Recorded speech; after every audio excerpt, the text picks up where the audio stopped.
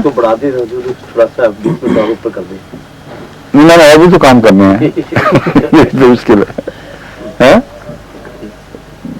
اس لیے دیکھیں گے. میرا خیال ہے کچھ عرصے کے بعد یہ جو مجلس ہے اس کو ختم کر کے اس کی جگہ جو میں نے بچوں سے مجلسیں لگانی ہیں, قرآن کریم سکھانا ہے, کس طرح قرآن کریم کا ترجمہ پڑھایا جائے, ان مجالس کی طرف آتے ہیں پھر متفرق. اور دوبارہ پھر ان کی طرف واپس آ جائیں گے.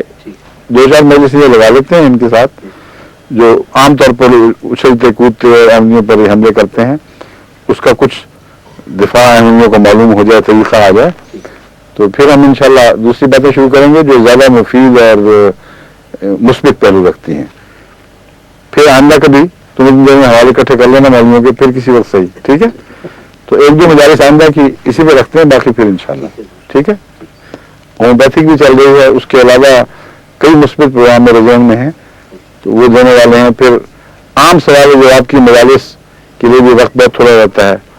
اب وہ پرسوں ہوگی ہماری انشاءاللہ, تو وہ تو اسی طرح رکھیں, اس کے سوال اکٹھے کریں. اس کا لوگوں کا اپنا ایک انداز کا خاص ایک انداز ہے, اس کا لوگوں کو اس کا بہت لطف آتا ہے اور فائدہ پہنچتا ہے.